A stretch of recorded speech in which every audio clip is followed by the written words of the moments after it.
Right. Podcast. Any ideas? I don't know. You got any? Well, we try and catch one. Yeah? Yeah. What, I've never tried that. How do you catch a podcast? Well, I guess you'd need some kind of bait. What, like some things we'd played?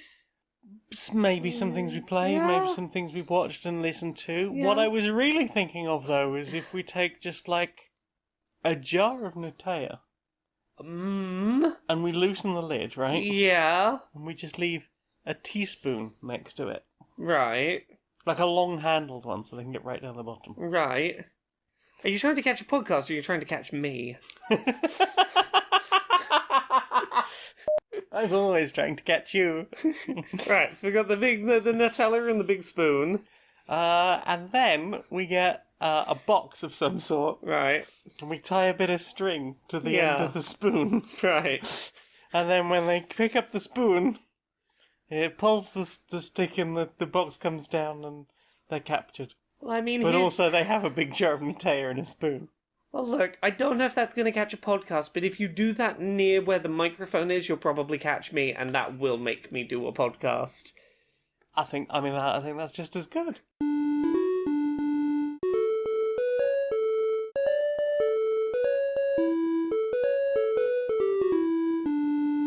Greetings, strangers, queer and pleasant. I'm not Laura Kate Magnetdale. And I'm not Jane Aerith Magnetdale, and welcome to another episode of Queer and Pleasant Strangers. You sound like a sleepy bean. I'm a sleepy bean. I went for a long weekend away, and then I was like, oh, I'll have a nap before Quoops, I'll have a good old rest.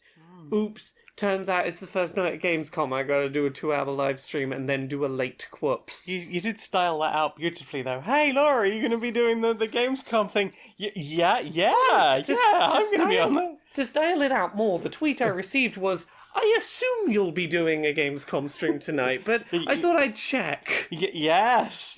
Of course I knew about that. Yep, definitely. I definitely hadn't forgotten. I definitely didn't forget to schedule Gamescom on my calendar. What? I knew it was Gamescom. So it's like, it's a couple of hours later than we usually record Quoops, but we're here. We are We're here. two queer trans ladies are. ready to talk about the things we've played and watched and listened to. This is and- Quips After Dark now. I mean, Hi, and welcome to Quips After in Dark. winter it's always Quoops After is Dark, true. but for summer this is the first we've recorded at After Dark in a while. So what have you played this week? Not a lot. It's not been a very played heavy week, I'll be honest. Same. Because you weren't here, so I decided to work all weekend. Yeah. There's no one to distract me from the world, so I'm just going to sit here and edit In that case, shall I hours and hours of video. I've played some Vampire Survivors with the new update. Yep, I keep walking into the room and going, I thought you'd broken this game as much as was physically possible, but it's more broken this time. It looks glorious. You're not even holding the controller. Oh, you've had to turn off the numbers because the numbers make your powerful gaming PC lag on this pixel art game because there's so much occurring. Yep. Yeah, that's Vampire Survivors for you, huh? Yep. I've I've been doing runs where I get like 7 million gold at a time Yeah, because I'm trying to farm eggs. I'm excited to get back into this. I've cleared one of the things off my list that was on the list. It's literally just Xenoblade 3. I've got to finish now before I jump What was the into other thing? Cult of the Lamb, which I'll talk about in a second when we're ready. So Queen Sigmar, good new character, awesome. I'm very glad that, despite the internet being very upset, I'm glad that Vampire Survivors is quote-unquote going woke. One black woman character, what? Oh, there are 3 black characters in the game.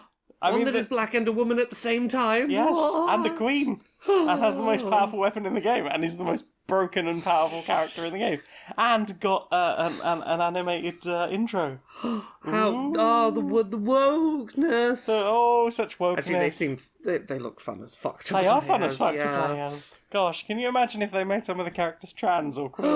That would just that would break the internet That somewhat. would probably break the internet. But yeah, I'm still enjoying it.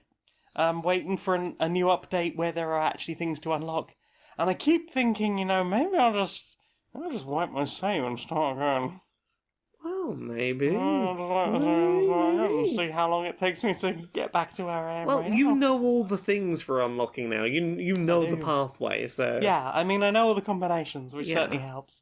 But I kind of wish that game had profiles, so I could just start a new profile Well, and still be able to flick back what- to it. I what might you- see what if I can save my What you can data. probably do is just go into your local files in Steam, Yeah. find the save, copy Make it it back somewhere, up. and Yeah. start a new save, and then just copy it back in. Maybe. There's probably a thing you can Google that will tell you where to find the save. Probabile, but it would be nice if it had a convenient in-game. Indeed. Just start a new profile. Right. Yeah, well then, tell us about the cult of the lamb that you are now, the lamb cultiest of. So I have quote-unquote finished Cult of the Lamb now. Right. I have finished a playthrough where I beat what is ostensibly the final boss, and in theory I could keep going. The game doesn't, here credits have rolled, game is over. I know there are a lot of things I still haven't done. Yeah. But I have beaten all of the 4 main worlds and then done the thing that comes after that. Yeah. And I very much enjoyed my about 25 hours to get to that point on a playthrough. Have you managed to organically unlock all of the scenery stuff? I'm still unlocking some of that. Okay. Some of the areas you can go to where there's hey, you can buy extra tarot cards, buy extra flooring pieces, buy extra decoration types. I've not done some of those things, but for example, I beat the dice rolling game against all of the NPCs available for that. I did several of the quest lines I think I've done the full quest line with the mushroom person. Yes. Yeah, I really like that game. I know some people will complain about its length, but here's where I'm at with it. I played a good 20, maybe 25 hours on this playthrough, and I have another playthrough that's about 10 hours deep that I kind of want to do more with. And also I kind of want to restart now that I know where it's going and do a playthrough where I'm building based on knowing where the upgrade trees go and what to prioritize and that sort of thing. And the playthrough I did on stream, I kind of want to continue with off stream, just plod along with unlocking all of the various things that are to unlock.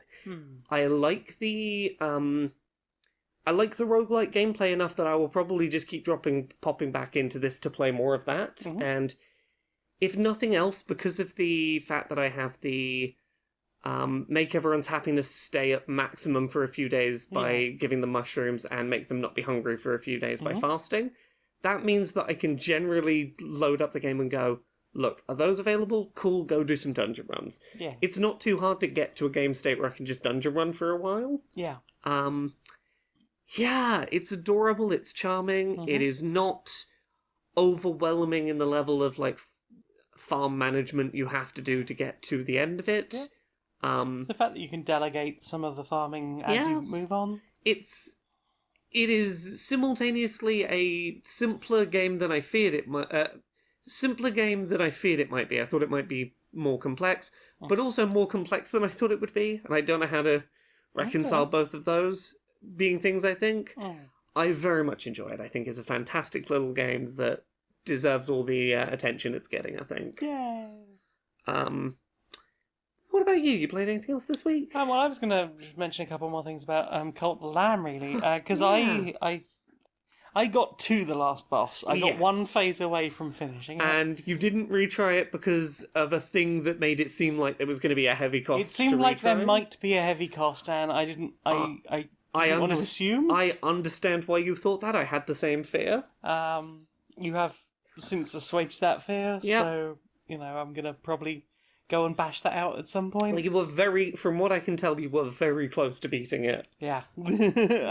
I got the suspicion I was probably very close to beating it, so I will give it another try. It's a fun spectacle, that last fight. Yeah, it is. I enjoyed the fact that I kind of organically unlocked pretty much all of the cosmetic stuff. Yeah. I got almost to the end at the point where I was ready to go and defeat the final boss. Yeah. I had all but 2 of the tarot cards unlocked. Yeah. That included buying some.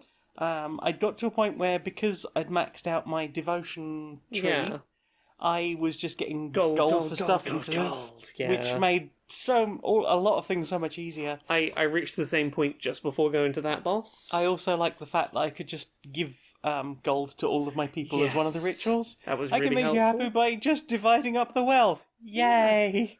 Yeah, it definitely makes the post-game easier to manage if you just want to do the dungeon runs. Yeah. And I probably would have been similar on the clearing out the collectibles, the cosmetics, the tarot cards, if not for the fact that I was kind of trying to finish on... I was doing this playthrough on stream, and I wanted to finish... I probably could have gone longer, but I wanted to finish on that particular stream because I have Yeah. other games I want to move on to Yeah, soon. that's fair. No, which that's is totally fair. sometimes how these things go, but... Yeah. It's a really good game, and I can't understand the kind of people who've been sitting around going, "Oh, it was only like 30 hours long." You know what?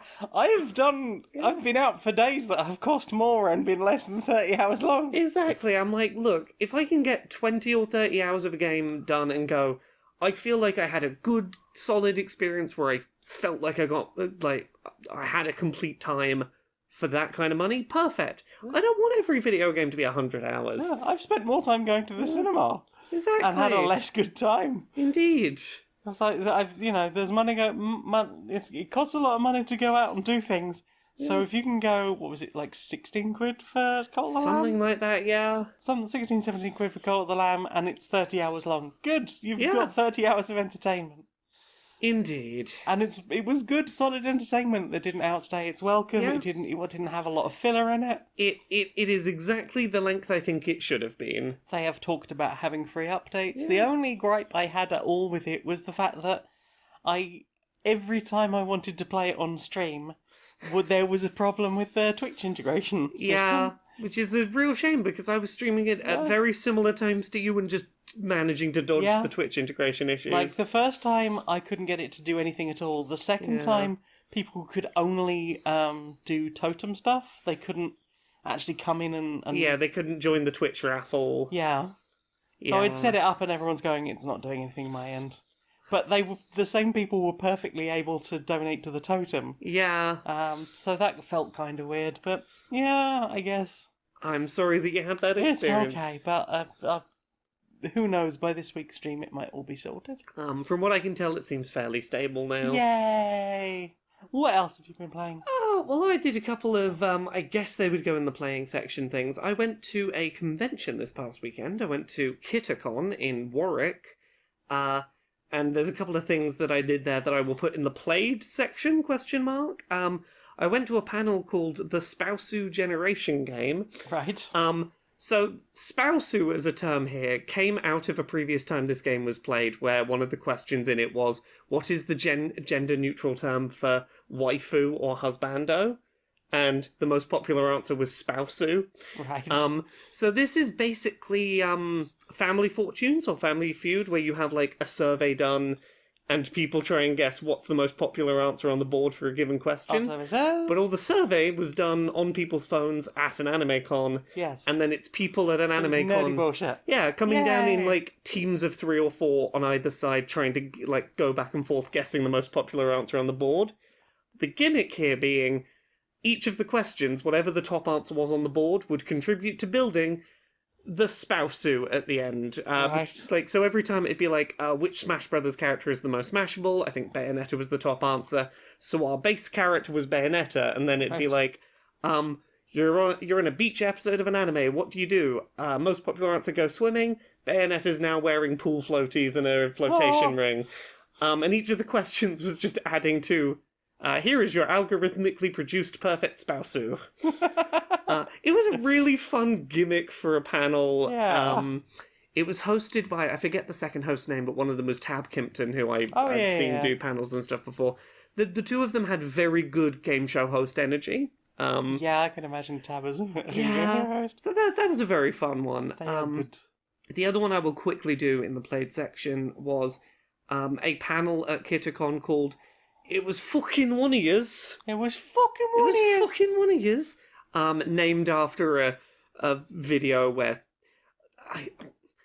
I don't know the context of that video, but I've seen it written down, and it's like I know exactly which accent so that is. the context is it was a video that was popular on Vine for a while. Okay.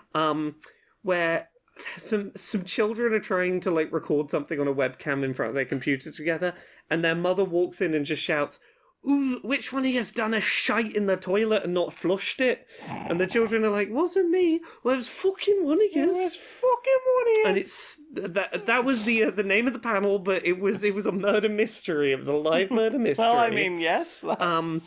And the way it was done is that there were live actors around a room who were all playing various parts. You had the police officer, you had a member of the university faculty, you had a Gundam collecting drunk in the corner and their rival, you had a person who'd been drawing anime smut in the corner, and all of them had varying clues towards this murder that had gone down. Right. And I think they did a very impressive job of handling doing this as like a mass group thing at an anime con. They got people to queue up in groups of like approximately 5 people, and they would bring you in one at a time to have like an intro talk and tell you who all the characters were. And there were enough characters to be talking with that while one group was talking to one, you could be talking to another and like be working through the project. And despite the fact that one of the people was giving an incorrect red herring piece of information they weren't supposed to because they misunderstood something on their character sheet, we managed to solve the murder. We had a very good time running around. Our primary method of solving the murder was one of our group of friends was cosplaying a character who had a jar of eyeballs. Mm-hmm. So she would just run up to these people in the murder investigation and go, "Do you want your eyes to join the ones in the jar? What do you know?" Okay. Which was surprisingly effective. I can imagine. At throwing murderers off their murder game. Their murder game. Oh, I'm unsettled. I can imagine. What about you? Have you played anything else this week? Out of interest, was the one with the eyeballs who I think it probably was. The most goblin of our group. Yeah. Yeah. Yeah. Yes, excellent. Yes. Excellent. Them being them. Excellent. Yeah. Well done. Good. More of that. Yeah, you played anything else this week? Yes. I've dived back into Dead Cells a bit. I saw after earlier. editing your video about assist mode, I was like, you know what, I'm going to have a look at that. Yeah. Because, so story went, you logged into your Nintendo account on my Switch. Yes. I used that as an excuse to play Dead Cells a bunch. Yeah. And then at some point you became logged out of my Switch and I could not play Dead Cells anymore. I need it. At some point, just hand me your Switch. I will re-log in so you can play a bunch of my games. And the problem has been, I then just went and bought it on Steam. Yeah. And I played it on stream, and chat were kind of mean to me. They did all. Oh, did you have stream integration? I had stream integration because I thought it would be fun to just have a nice streaming integration thing. And they picked horrible things for me, and I struggled and died a lot. And no, I love the Sexy Potato Squad. They're very good. Come along and join us at twitch.tv/JaniacJaniac on Thursday nights at around 7:30 UK time. Anyway, promotion. Yeah, so you'd mentioned the whole assist mode thing. I thought I would give that a little look. I still feel like there is... I don't know if it's just my controller or what, but it just feels slightly less responsive on PC. Okay. And like I feel like it's taking slightly longer for things to happen and do. I don't know if that's just my controller, because I've had weirdness with my controller since I got it. Sometimes I'll just be lying on the couch, which is not that far away, and it'll just be like, "No, I've disconnected from the wireless connection.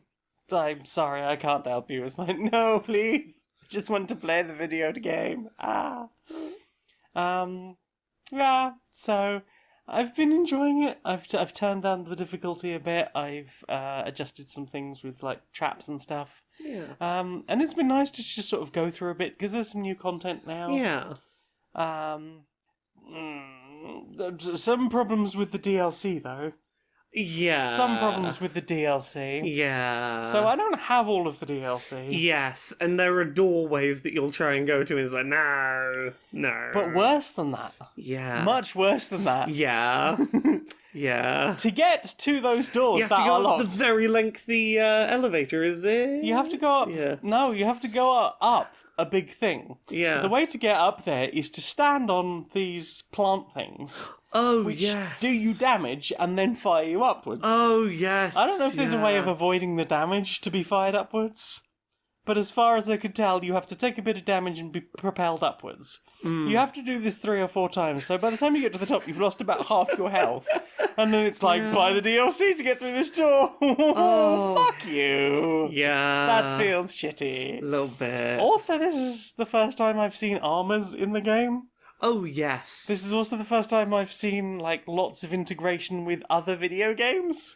Yeah. Like, I've now got, like, the Hollow Knight needle. I found, like, a Hollow Knight, Yeah. chair. Or the bench, rather. I found the Half-Life, HEV suit yes. and the crowbar item to unlock. I found, like, a bunch of other random armors to unlock. It seems like there's been a lot's change. There's like a whole cosmetic area to fuck around in. Yeah. There's a custom mode, so you can turn off things that you've unlocked that you don't actually want to play with. Which I really appreciate. Yes, I really appreciate that is an option. Yeah. Yeah. Because like my first couple of games, both on the Switch and on PC, where I will just unlock things as I get them, and it feels nice to progress a bit.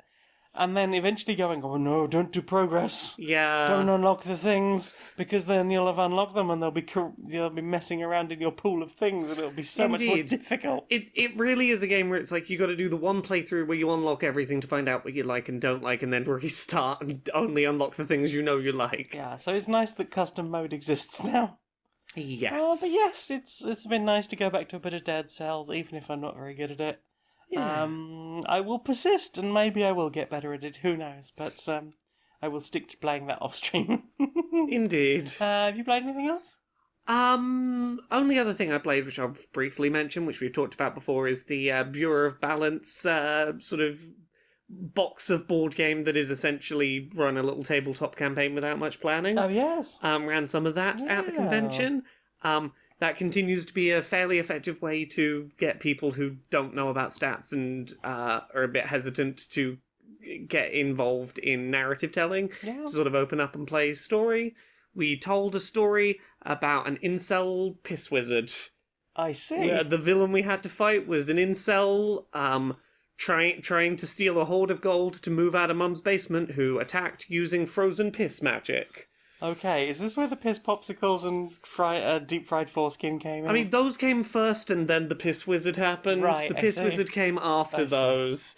Sometimes you just gotta fight a piss wizard. yes, me leaving my wife to have a lovely time at a convention. One evening, randomly getting messages going, so, would you rather eat a piss popsicle or a foreskin that was cooked like an onion ring? This was at like 1 a.m, I think. Was it? Wow. It was at like 1 a.m, like I'm drunkenly... Time had no meaning. I was drunkenly walking back to the hotel with friends being like, oh, yeah, someone suggested asking you. I was like, oh, we should ask Jane. Would you I feel like rather? I know what Jane will answer, but we should ask. You were wrong, though. I was surprised. I was very surprised. Because in my case, it was like, been there, done that, I want the other one. And now, listener, you can question which of those I have done. Well, Yeah, so, is that everything? I think that's everything I've played this week. Well then. Time for this. Right. So, we have had a big merger recently, so we need to think about maybe some changes to the brand. Yeah, some ways to sort of solidify what we as a combined brand are about. Forget the old individual brand. Yeah. What is the first foot forward we want to do to go, hey, this is what the merger means. This is why you should love that the merger happened. Right. So I think the first thing we do is we take 2 main channels and we arbitrarily assign them binary gender. Oh, yeah, of course. You can't have content that is, for a broad audience. Everything's gotta be for boys or girls, and if it doesn't test well with them and only them, we delete it. Absolutely. Completely delete it. If it's something, a little bit fruity or weird, we just get rid of it. Yeah. Well, I mean, look. And when I say get rid of it, we get rid of it. Well, yeah, of course, anything that's, highly popular and people care deeply about. Yeah, but if that's fine. Yeah. But if that spreads across the gender binary spectrum that I've decided. If people of both genders of the binary of the two binary genders, or people who are older than the age we say it's designed for like it, then gone. Delete it. Not delete all trace. Cartoons are for children. Yeah. If you for are one older, type of child or the other binary type of child. If you are older than 14 and not the correct type of binary child and you watch it, we will delete it from existence. We'll delete every tweet that's ever mentioned it existed. We will We should we warn the creators before? Nah, no. And what we should do, right? We should delete it off on not only all of our storefronts, but also our personal backup copies on our archive servers. And not only that, I want us to go through and individually write individual numbers over the top of where that data used to be within our system, so that it cannot be retrieved in any way. I want to make sure that we buy up every DVD possible that ever got produced, and we buy them up to destroy them. We don't want anyone ever watching that. We issue a recall. We tell people that it is illegal to hold these now, and we stop that. None of that exactly, because they tested too broadly on the demographics, despite being critically acclaimed. I think this is a good foot forward. I think it will show that we know what we're doing. Yeah. All right. Now, just to check on these stocks and see how we're... I did not know. This is upside down, right? No. I did not know. I did wow. not. I did not know a number could go that low. I mean, that counter is just spinning down. It is just. It's free fall. It's like watching someone bungee jump. Except they're not coming back up. It does not seem to be bouncing. They bungee jumped without a rope, I think. Yeah, I mean, I'm out of ideas because I thought that was the best thing. Yeah. What if we delete all the content about that movie? Oh, I reckon that'll turn it around. Yeah, I mean, it's made by non-white people, and it's got a non-man in the hero position, so we just get rid of it, right? Fantastic idea. Let's get it done. I'm sure we'll bounce back any moment. Oh, hey, are you that, from the Tim Burton, the Jack Skellington? Hi, I love your costume, it's so good. Thank you, sorry, I'm just on the way to a convention, not quite Jack Skellington, different fictional skeleton, but, so I am from I'm dressed as a character called Sans, who is a pun-loving skeleton from an indie video game who seems very lighthearted and very likable, but also is incredibly vicious and murderous if you happen to play the game on a genocidal playthrough. How do I explain? Okay, I'm Jack Skellington. From the movie. Don't remember genocide in the. I'm just gonna go. You probably skipped the end credits scene. So, what have you put in your eyes? I guess would be the first one. Well, it's been a weird week for putting things in my eyes because I've been traveling. So it's been a lot of things I saw out in the world this week. Yeah, I mean, you saw out in the world your book. I did. That's available. Me and My Dysphoria Monster. It's out now. It's an illustrated children's book. I've been seeing lots of tweets of people getting theirs, and so far I've not seen anyone say anything mean or not like it who bought it, and everyone seems to be liking it and thinking it's good. I've had some very emotional. I mean, you got that one super positive Amazon review. Yeah. Bloody trans. Which I think is, upset a right winger. Good ding. Instant purchase. I have been I've been getting a lot of very sweet personal messages from people who the book has had exactly the impact I had hoped it would, in terms of people going, hey, I have a young relative, I would like to understand what I'm going through. I read it with them, they understand now, and an emotional moment happened. I'm like, fuck. Hey. So that's the thing that I saw out in the world this week. What about you? What have you seen? I have been watching a bunch of stuff on the gaming news channel. I will rattle off the list of things I have watched. So I watched a nearly 2-hour documentary about the complete history of Silent Hill 1, Yeah? a nearly 2-hour documentary about the history of Silent Hill 2, Yeah? how a failure became a classic. Mm-hmm. Didn't realise that had been a failure at the time. Yeah. And the real ghost stories of Fatal Frame, which is about 45 minutes long, I think. Nice. Gosh, some things happened during the making of that. Yeah? Yes, like people being attacked by ghosts in the office. Oh. Like, I'm not a believer in that sort of supernatural stuff at all, but like, when you've got a whole office full of people going, yeah, so I was sitting there late at night and I could hear typing on a keyboard, and when I got up and moved around to where it was, it stopped. But then when I sat down and went back to work again, I could hear typing again. Some person during the day going, yeah, I felt like someone grabbed me by the back of the hair and pulled me to my feet.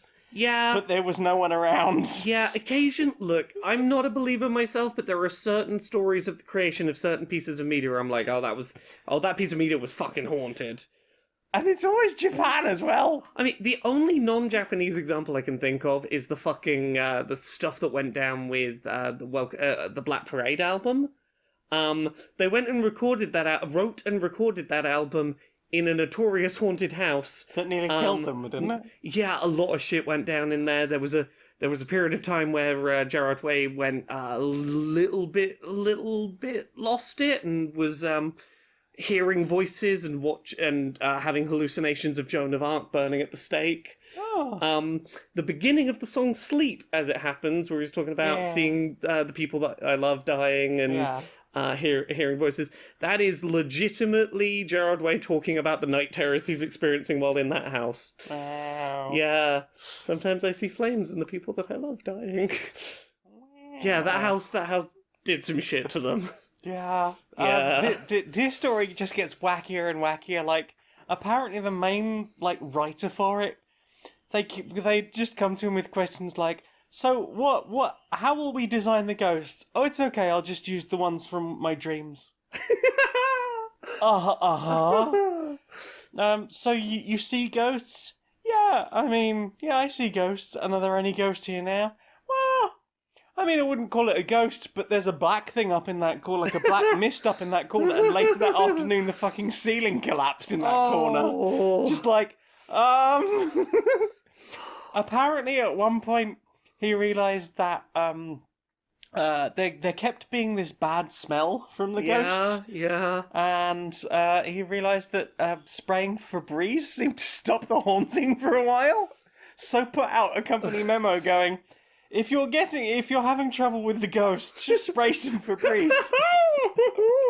So it became a bit known briefly as the Febreze Ghostbuster. Yeah. Yeah. Just like the design of the house apparently was all from a dream. Design for the ghost, the idea for the camera obscura, all came from a dream. Apparently in Japan it's a common practice for if you're going to do anything involving spirits, you have a cleansing of the studio before they do it. They didn't do that for the first 2 Fatal Frame games. But they did for the third one. Which is maybe why the third one isn't as good. That's just my thought anyway. But yeah, it seems like they had a wild time making those games. Well, and as somebody who really enjoys, especially like the first and second Fatal Frame games, that does sound like a fascinating it's worth a watch. journey. I don't know anything about this creator other than that, but I have enjoyed their Silent Hill and Fatal Frame content. What about you? What have you put in your eye meats? Well, I was going to talk about something else, but on the topic of lengthy YouTube documentary type videos. Oh yes, how's the Lost Kid going? So last week, on last week's episode, I mentioned I was about 2/3 of the way through watching a 6.5 hour long documentary about seasons 2 and 3 of Lost on the YouTube channel Billiam, and I mentioned offhandedly that I'd realised it seemed like there was a previous documentary I hadn't seen. So yeah, there's like a 2-hour documentary just about season 1 of Lost on the Billiam YouTube channel called Lost. Lost was weird. A show no one wanted to make. That is just about season 1. Okay. And it digs a bunch into the making of the first season of the show, and some of it is about like the fact that that show went through some weird creative decisions. It was only ever initially meant to be like the pilot got greenlit because one executive, it was his pet project that no one wanted to greenlight. No one thought it would go anywhere. And then that's the executive that vanished during a reshuffle or something, I'm guessing? No. It was a case of like he just like kept bullying every writer that was on staff at the company, going, I want one of you to make my pilot for me. And eventually they were like, okay, we'll make your pilot for you. And it performed so well, it was like, oh, okay, oh, fuck, we have to make this thing, okay. There's a lot of really interesting stuff in here about, like, the casting that was going on for Season 1 and some of the decisions that, like, initially were going to be things about Season 1 that got retconned later. Jack, the main character, was going to die in the pilot originally. And just... that was they changed their mind because of how much they liked his performance on screen. And I was going to say, I mean, spoilers for the last episode. Yeah, well, but, yes.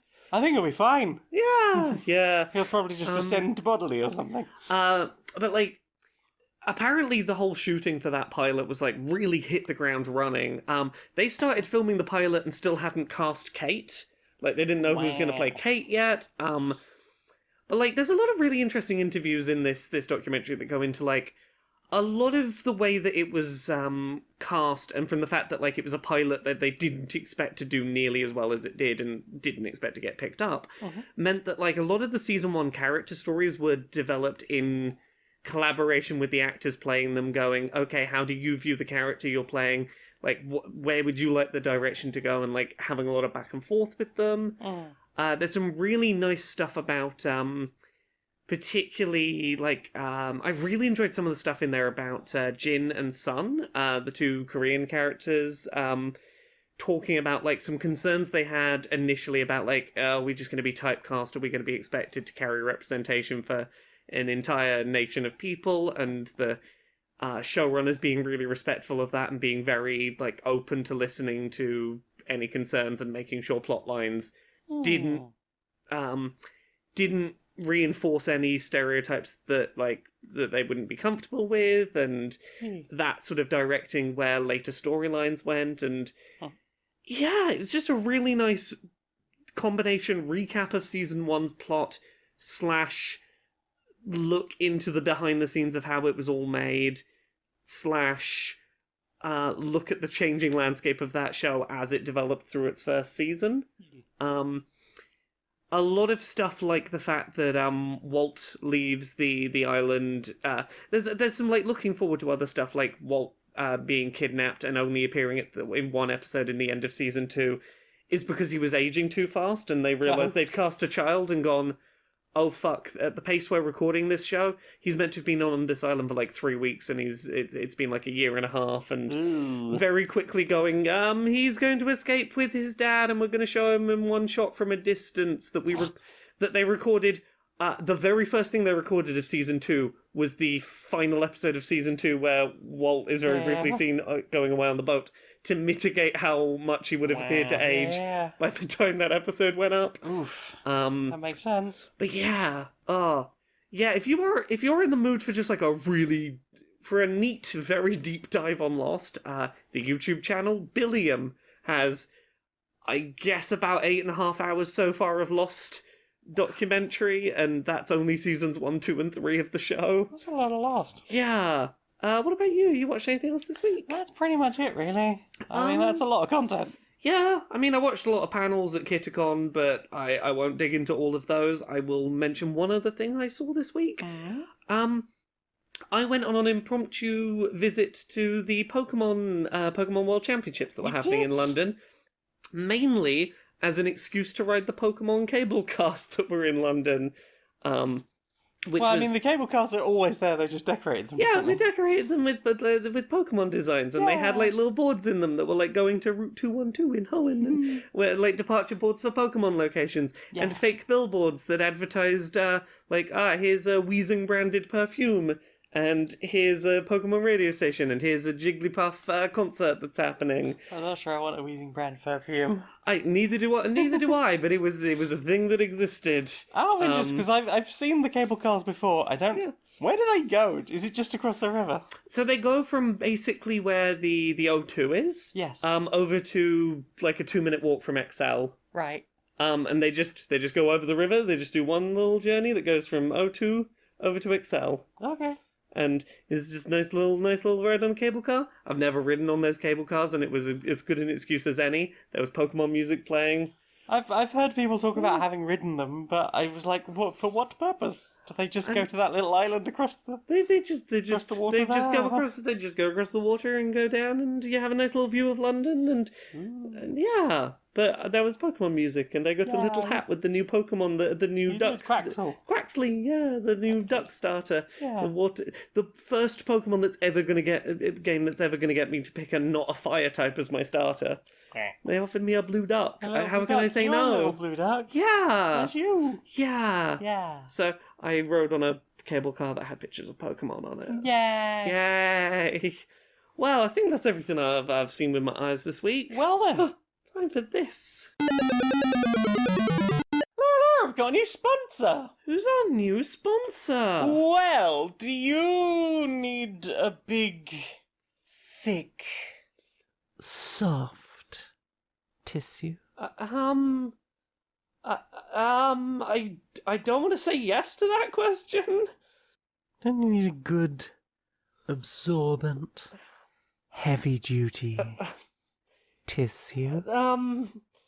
I wanna know what we're advertising before I say yes to this, because that.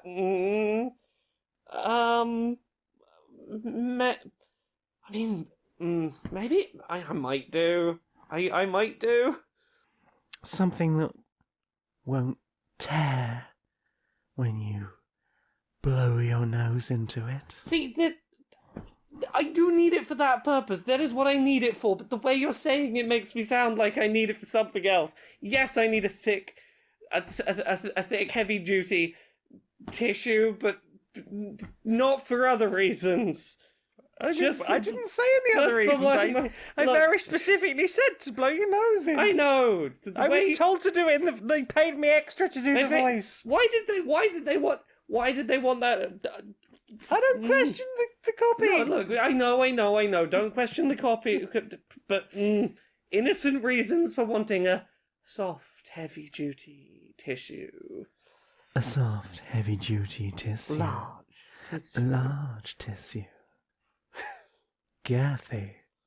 Why did they ask for us to say girthy? I just need to blow my nose. Look, don't question the copy. I just read what the copy says in the voice they tell me to say. We've questioned the copy before. Yeah, but usually those ones are horrible. Okay, so big, thick, soft tissues. .lol.net. And enter the code Q&PS 226, I think. As usual, I'm confused by the number. Time is an illusion. Time is an illusion. Episode numbers doubly so.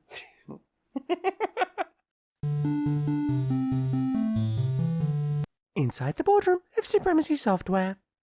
Hi. So, cost-cutting measures. Oh, Yeah, we've been trying to, cut corners, not pay staff for stuff we don't have to pay them for. Interns. Exactly. Interns.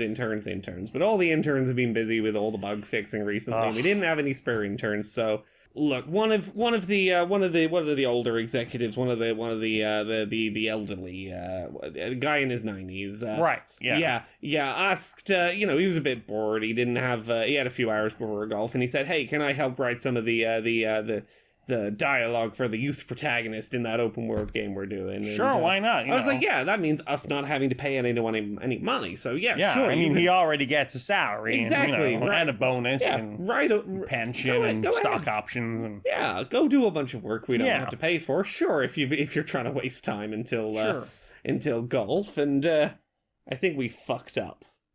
I think we fucked up big. How? In a big surprising move, the 90-year-old man does not know how to write youth lingo. He does not know how to write How can that be? Like young he must teen have characters. like he's in his 90s, so he must have seen a lot of youths over the years, so he must have understood a lot of how the youth speak.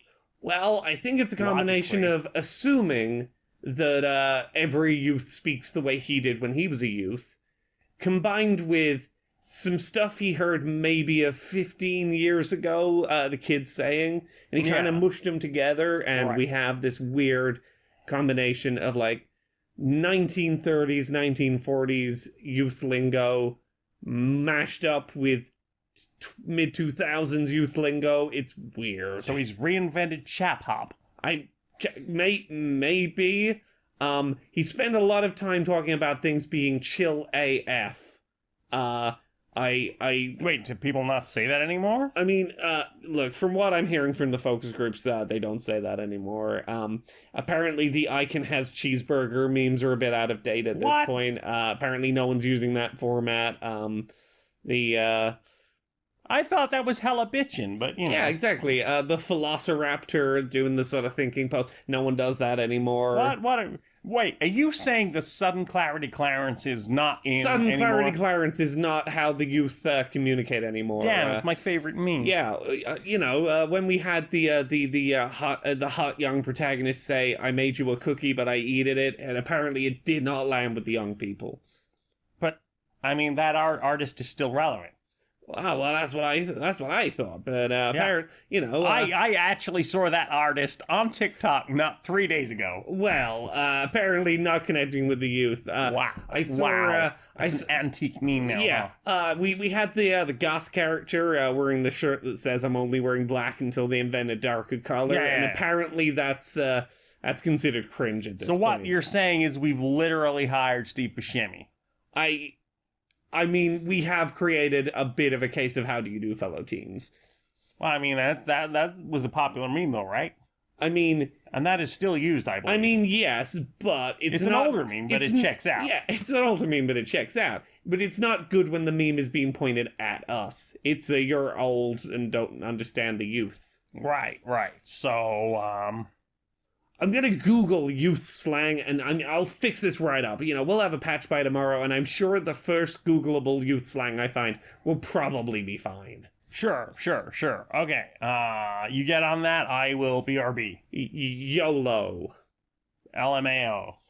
Ruffle Mao. The Rafflecopter. Get on board the Rafflecopter. I'll get on board the Rafflecopter. The youth will be happy any minute. You are a fucking genius. I know. Lol.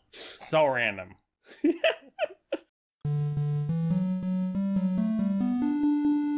So, what have you put in your ear meats? Oh, I put so much pop punk in my ears this week. Tell us about the Um, pop punk. I was, as I said before, I was at Kitacon this week. It's a convention with some good nightlife, and one of the evenings they had a pop punk night, and oh my god, there was so much pop punk.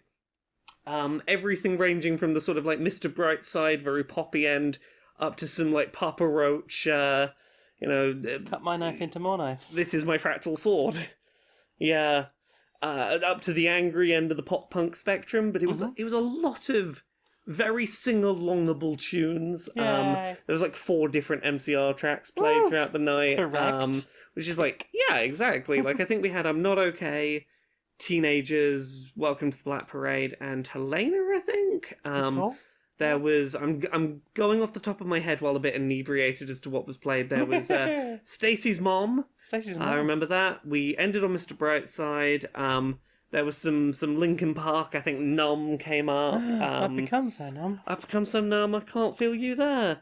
We had definitely some Fall Out Boy, some Panic at the Disco, some of that sort of thing. What else did we have? What? I'm trying to think what pop punk exists now because most of it showed up. Did you have Hoobastank, the reason? I mean, probably. Which is something I've listened to. We will get to that in a second. But yeah, it was just a good night of every time a track came on going, oh shit, it's that one. You handed the aux cord to the right person on this night. Yes. Sorry You're Not a Winner, by, who's that? Oh, it's annoying me that I can't remember. The one that goes, at some point, and it does the clap, clap, clap. Enter Shikari, that was it. Enter Shikari, Sorry You're Not a Winner came on. A lot of, like, that ilk. We had Tribute by Tenacious D, because of course, good sing-along tune. Like, it was all the kind of shit where it's just like, everyone just lit up for every track. Yeah. I made some new friends. Yay. Having some scream-alongs at some emo tracks. Hell yeah. Really fucking went for it. I was fucking exhausted when I came out of that room. Is this why you're still a little horse? I'm a little lost. Yeah. I screamed along with every song that night, and it was I can 100% place it. It was Welcome to the Black Parade that broke my throat. I was up the front with my friend who I went to CMCR with not that long ago, and we were just sort of holding each other, screaming at each other. It was I love you too. Yeah. It was a good night. I bet. Do you want to tell me about the Hoobastank you listened to? I listened to Hoobastank. That's it. I listened to the original and the acoustic version. How's Hoobastank? So we should clarify the whole Hoobastank thing. So I have had a mix on my phone for about probably nearing a decade now. I listen to it probably once or twice a year, and it's called something just like Pure Uplifting Hardcore. Yeah. And one of the tracks on it is a happy hardcore remix of Hoobastank. Yes. Which I was listening to at home one day, and you went, I know that track. It's, and I'm sitting there just like biting my teeth going, tell me, I've been trying to work this out. No, it wasn't at home. It was, we were in the back of the van when we went away to that festival. Yes. And you were listening to it, and I was like, oh, I know this song. And you were like, oh, please tell me what this song is. I can't find it anywhere. Yeah, so it was The Reason by Hoobastank. It was. Yeah, because like I was like, I definitely know it. I was singing you were singing along the with lyrics it. perfectly. I was like, I don't remember the name of this, but I know it well enough to sing it word for word. It also doesn't usually have this beat, but yeah. Yeah, this song from 2003. Yeah, I have now listened to a lot of remixes of The Reason by Hoobastank, and none of them are that version. So No, but you. I have enjoyed listening to Hoobastank though. Yeah. They're a band that What if Linkin Park were a little more slow and sad? What if they were slightly more chill? Not quite church boys, but, you know. Yeah. Just a little more chill. The kind of band you can take home to meet your family. Maybe. I've also re-listened to the entire American Edit album by Dean Gray, which is a remix album, mashup album of, I can see you're looking for one of my tracks from later, of Green Day's American Idiot album. It's, I don't know, it was a weird time in my life. Somebody gave a copy to somebody to give to me specifically. They were like, Jane will love this album. I have burnt you a copy. And I was like, I don't know what this is or why I have received it, but I shall listen to it. And I have listened to it a lot since then. Oh. Yeah, it's a decent album of remixes. There's some good tracks in there. I particularly like What's Her Name? Because it is a mashup of What's Her Name and Manic Monday. Ooh. And it just works really well. Yeah. Yeah, what about you? Have you listened to anything else? I think that's it for me. What about you? What else have you listened to? What else have I listened to? I've listened to a bunch of Welcome to Night Vale because you weren't here. So I spent all day working, and then after I had finished exporting those videos, I went for like a 3-hour walk in a direction I've never been before, through forests and fields and trees. That is the correct time to listen to Night Vale, right? A place you don't know in the middle of the night. Right. Yeah, walk in a direction you don't know very well. You know roughly where you're going. Yeah. You have a vague idea, but you realise it's way more desolate than you thought it was on the... Yeah. I've been this route on the bus before. Yeah. So I knew roughly where I was going. But there's something really creepy about it at night. Not enough to stop me, because on the second night I did the same route but backwards. And weirdly, like, the second half of that is mostly along, like, very quiet streets. Yeah. Like, with houses on. Yeah. The way, like, half of the route is just, like, woods and trees and almost very high walls on one side, but also the pathway is set back from the road under a load of trees, so you're like, no one's going to find the body until the joggers come out. So the first night I was like, yeah, I'm walking down through the trees, it's very lovely and thing, and I've got Cecil in my ear, and this is very cool. We had a story about you, we had some stuff about the man in the tan jacket, we had Cecil gushing over the call from yes. Carlos, lovely, beautiful, wonderful It Carlos. sounds like you've gotten about to where I'm up to on my Yes. current listen. About episode 15. Yeah. The second night, I walked the reverse route round, starting with all the streets, and the streets had people on them. The streets made me way more anxious than the bit later on. Also, I started slightly later on in the day. Yeah. Like, the first night, I was leaving around 10:30. Yeah. So it was like, okay, yeah, there's a few people. The second night, it was like, crap, it's nearly 11, but I really need to go for a walk because I haven't done anything. Yeah. So, like, Sunday night, I'm out for a walk till nearly 2 a.m. Just like, I mean, look, sometimes you just gotta go on a real late night walk to some Night Vale. yeah. If anything, it made the second night's episode spoopier. Look, And also, I have had, so it's usually this thing I used to do a lot before we lived together. Is just go for long nighttime walks and just think about stuff. as I've said before, if you want to go on some long late night walks, I'm up for joining you on long late night walks. I know, but when do we have time? Because you're usually streaming. I mean, And I'm usually exhausted. Weekend night times. Yeah, we could do weekend night Because, times. like, look, I like a good nighttime walk. It's not so hot as the daytime. It makes it more. Also, there's less people. Yeah. It's just you and the night. Well, if we find a night time at some point soon, we can go and do a nice night walk, and I will take you on this weird spoopy route. Well, until then, I will listen to Night Vale while I swim, as has been my recent way. Yes, lovely time listening to Night Vale.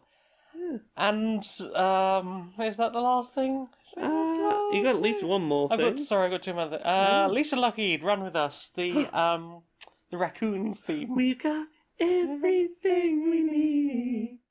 Come with us, we are free.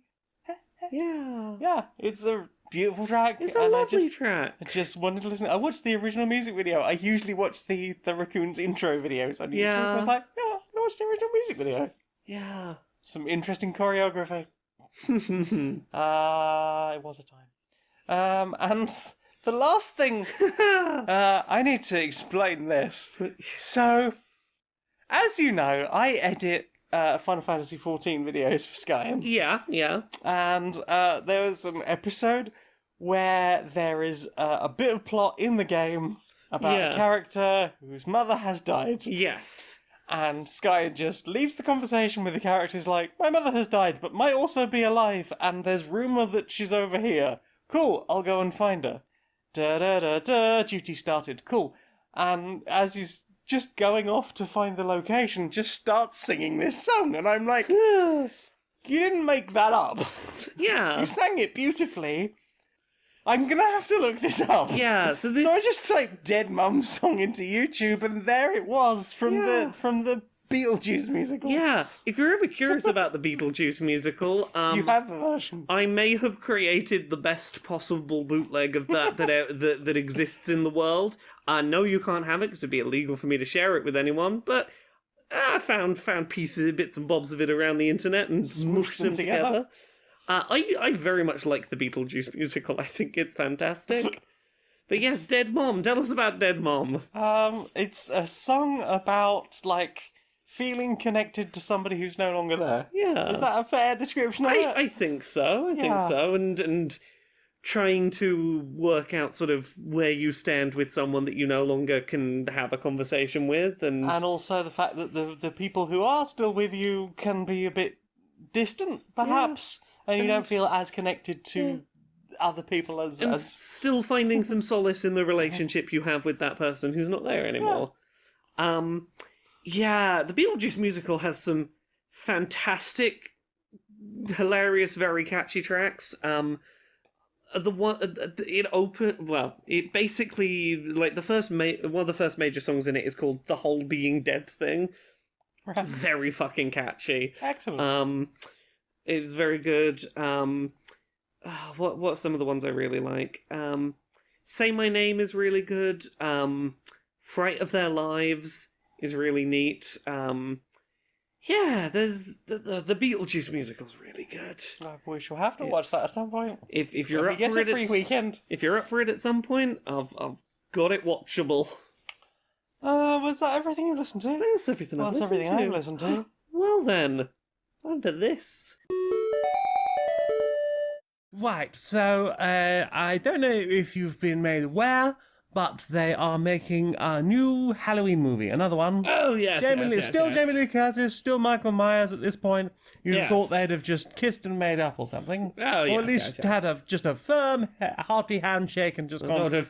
It's clearly not working for both of us. Clearly, it'd be better if we left each other alone and just got on with our lives. Exactly. I thought that, but they're still going, so I thought maybe we could redo like our slasher movie Well, from the 80s, and we'll just keep recycling them into different scenarios. I thought we'd done all the scenarios we could realistically put our sort of slasher story into. Have you got any sort of suggestions? Get the ball rolling. Well, we've done the future one. I think we did one that was set in the past, but all done as flashbacks of something else. We've done the cop drama.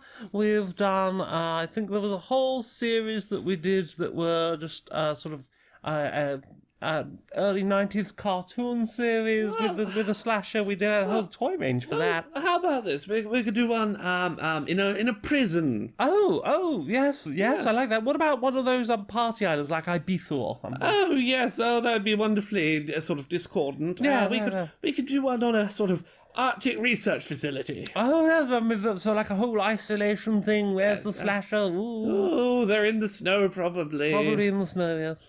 Maybe they burst out of the snowman at some point. Well, if we're going to do one with the snow, we could do a follow-up within a mountain ski resort. Once again, they're in the snow. They're in the snow.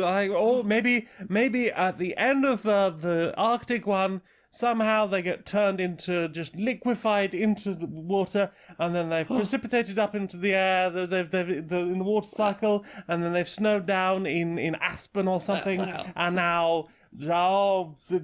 slasher from the sky. I think that the main way we differentiate those two is that in the mountain ski resort one we have at some point there's just a snowman, and then oh no, they jumped out of the snowman, which you probably wouldn't do at the Arctic Research Facility. I don't know. It probably gets quite boring at the Arctic. Why not Maybe, but we've got to have a differentiator, and this is the fun one. They jump out of the snowman. I see. So a serious one in the prison, fun one on the party island, serious one in the Arctic. Fun one in the mountain ski resort. So next one's going to be a serious one. So a serious one at a music festival. Oh yes, well, like a folk festival, I suppose, if you want to make it serious. Yes. Or maybe a death metal. Maybe that's it. We get like a load of death metal bands bloodbath going on. I think. Yeah, yes. maybe there's like we get one of those stage bands that throw lots of fake blood around, and actually it was the slasher, and actually someone did really get murdered on stage. Ooh. What about another fun one at a yoga retreat? Oh, we could have it so every time relaxing. they try to do the slash, one of them does like, I do sort of sideways dog pose and the slash missed. Oh, Absolutely. what fun! Just what like a fun comedy of errors there. In a Walmart.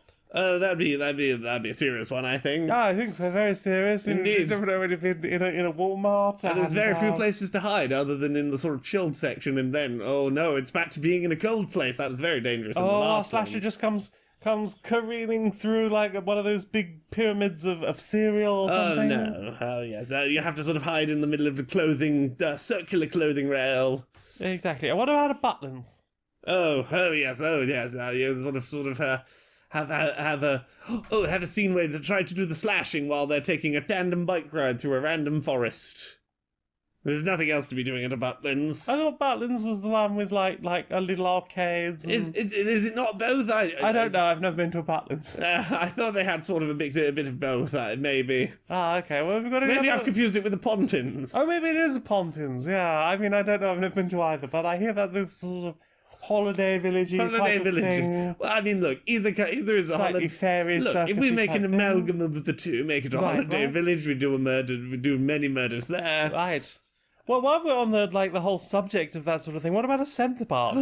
That's definitely like cycling and that is definitely cycling. Well, while on the theme of parks, just a theme park.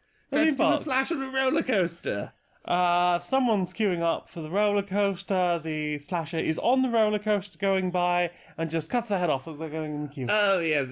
You do a loop-de-loop and you look down below you, and at the bottom of the loop is the slasher, and at the top of the loop is you. Oh no. Oh no, I'm going to just run straight into the slashy thing. Oh, no. Yes. What about a model village? Are we talking full-size people, or we're just Full-size murdering the tiny people in the little? We just have a big person jumping off the tiny little model heads. What if a load of people have been cursed somehow by some sort of entirely different magic spell unrelated to the slasher, and the slasher is now giant and chasing them all around the model village, trying to cut their heads off. I bloody love that one. That is my favourite yet. Yes, have you got any others? Well, what about Bracknell? Oh, I mean, that's pretty horrific. I know, right? It's about as dour a place as I can imagine. There are a few roundabouts, yeah, I imagine they could probably, I mean, you could probably outrun the slash forever to round at the big roundabout. well, that's what you think, and then all of a sudden they just appear in front of you because apparently maybe they're stopped while you were running there around. was a shortcut in the roundabout. I didn't realise. I was just doing it in circles. Okay, and then what if we finish that whole batch off with one of those just tropical beach episodes? I think that's film. I think that's a bloody wonderful idea. Yeah, I think we'll get moving on those, and I think we should have enough in us to keep going until at least 2023. Oh, wonderful. Oh, it was really nice of them to invite us over for dinner tonight. And I know they're really anxious about hosting and stuff, but I think it seemed like that they felt that, we'd hosted dinner parties a lot, and you two hosted dinner parties a lot recently, so I guess, had to try and fit in on the social level, I hope they haven't gone too far for it, though. I hope that that they're doing something that they'll be comfortable. Yeah. Oh, hi, do you want to come in? Yes. Would you like a drink, maybe? Oh, yes, please. Yes, That'd be okay. lovely. We have the blackcurrant and apple squash. Yeah, that sounds lovely. Yeah, okay. Would you like ice? Oh, yes, please. Now, do you want straw? Oh. Silicon or metal? Oh, options. Those I've just seen the rainbow one. The metal ones look rainbow. Those look lovely. Okay. One squash for you. And, Okay. Yeah, okay. Well, I just go get your drinks. If you want to sit up at the table, dinner will be ready in just a moment. Oh, lovely. What are we having? Well, it's a bed of spaghetti hoops. Ooh.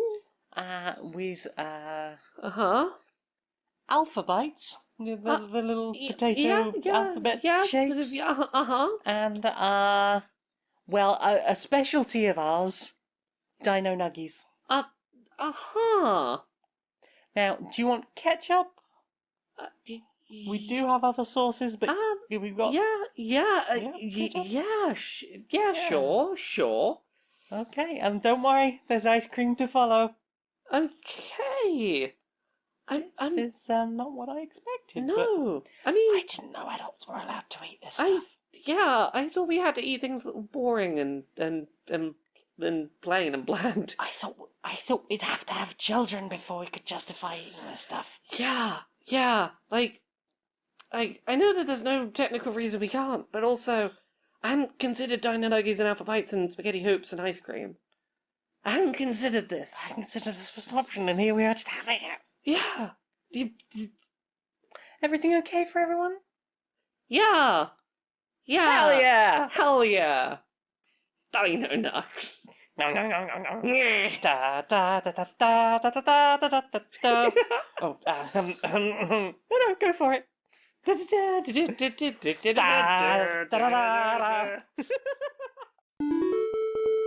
Do you know what I want to see more of? What do you want to see more of? Brochure Justice Warriors. Brochure Justice Warriors? Yeah.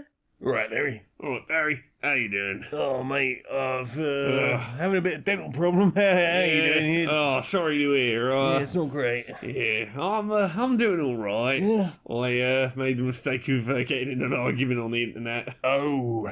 I know, just a little short one. I walked away before it got to before I lost my day to it. But yeah, had an interesting argument with someone who spouted one of those talking points you see come up sometimes. The old when I went to school, the textbooks said there was only men and women, and it didn't say anything about gays or transes or whatever. Partly because that was illegal. Well, I mean, this is the point I brought up to him, because there's a lot of grounds you can fight that on in simplification of things that are taught to youth and whatnot, and just because you learnt it when you were 6 years old doesn't mean that it is the be all and end all. Yeah, I mean, there's plenty. If you want to take purely from a scientific perspective, I know plenty of chemists that will tell you that atoms do not normally sit like that, like they do on the page. Exactly. Firstly, that's a three-dimensional thing. We teach simplified versions and then reteach it later with more detail as people grow. But yeah, the point I made, because this person I was talking to happened to be from the UK, and I was like, roughly when did you go to school? Because was it during Section 28? Because I'm like, look, depending on when it was, judging by your age, I'm going to guess it was probably during Section 28. You do realise at the time that you went to school, it was literally illegal. There were laws on the books in the UK that made it illegal to say, that anything other than cis-het people existed.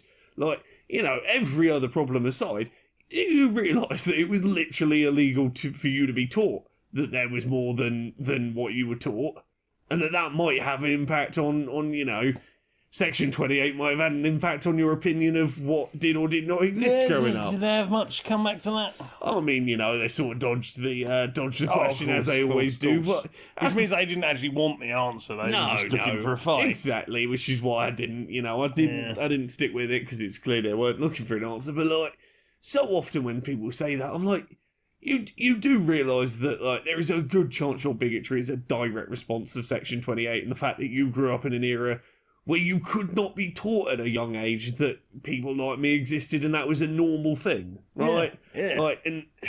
And the simplification thing, because we talk about certain, we give base rules for things, even base rules for spelling, I before E except after C, and there are so many exceptions to that. There are so many exceptions. It's not that there are more exceptions than things that fit the rule, but it's surprisingly close. Hey, if you want to learn to spell stuff, maybe most of the time assume this.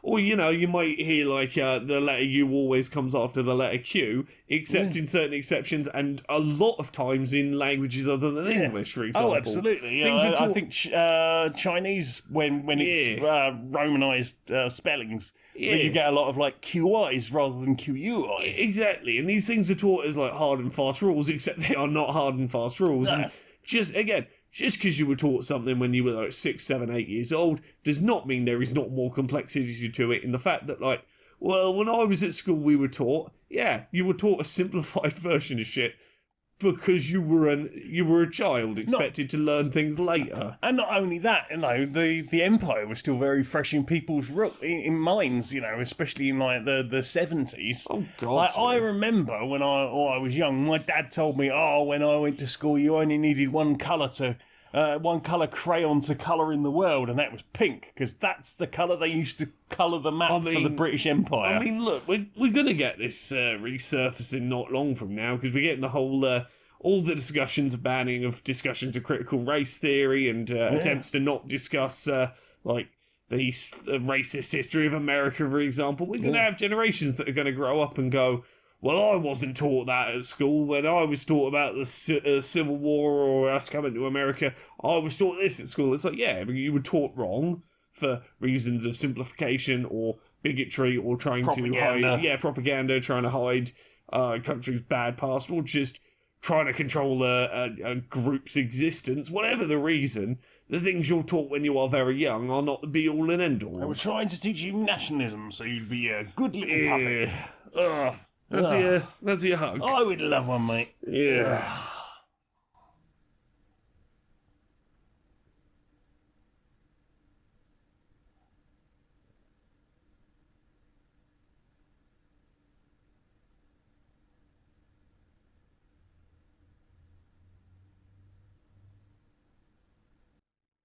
Good hug, mate. Good hug. Good luck.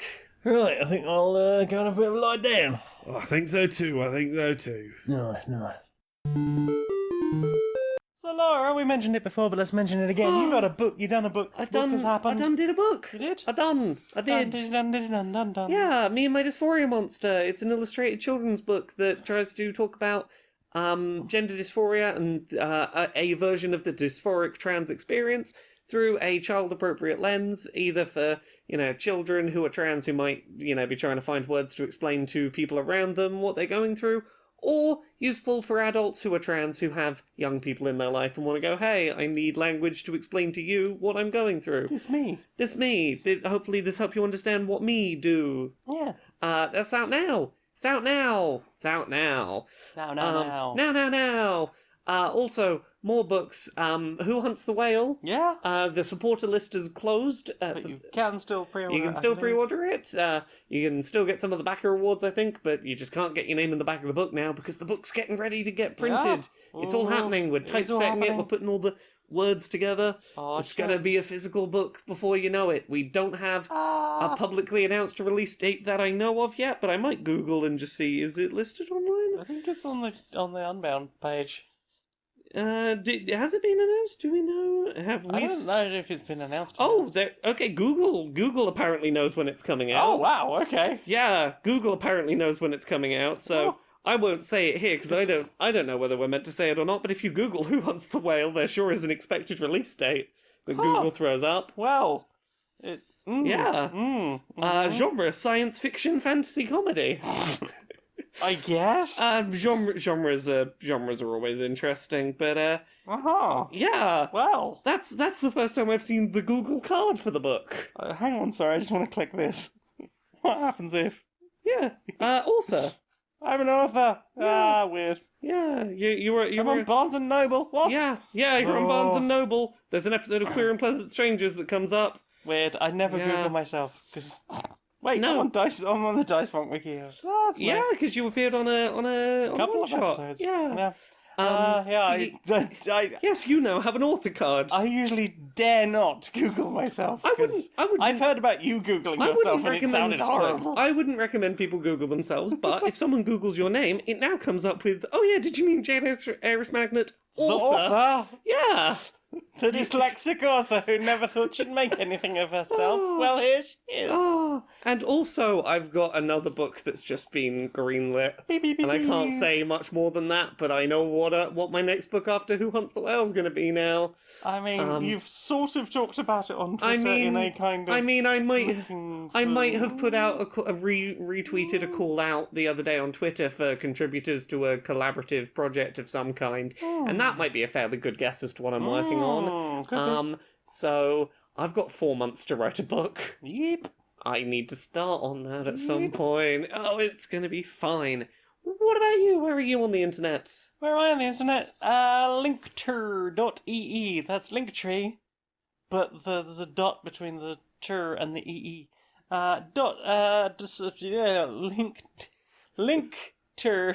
Linkter.ee/Janiac, JANEIAC. You can find links to my Patreon, patreon.com/stonedmonkeyradio. You can find links to my t-shirts on Redbubble. You could get a very relatable horse, or the neurospiciness chart. You could get all sorts of things. I make music under the name Bedroom Programmer. I do all sorts of silly things. I edit this show. I edit stuff for Skyen. If you go and watch any of the Final Fantasy 14 episodes after episode 30, I have edited those. There are bits of comedy that I have added into the things. Check them out, why not? I enjoy them very much. I recently spent 2 hours masking out a character from an entirely different show to put in an episode of that. Please go and watch it and justify my existence. Yay! Yeah, I think that's everything from me. Well, Laura, will you sing us out, please, darling? Until next time, be a stranger.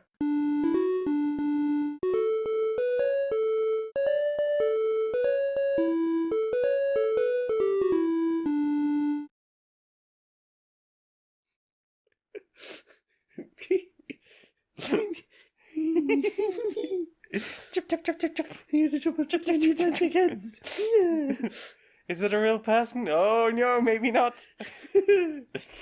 I would watch that nonsense premise where they got shrunk down, died in the model village from the murderer. The village is having a bad week. Ding ding ding. You could do an escape sequence on the tiny model train. Slash is just like, Hide in the tiny train tunnel where the slasher can't reach because it's too small a tunnel for them to get their finger in. poking the point of their machete down. Just like, it won't go in the hole. I want this film now. Someone make it. Maybe we should make it.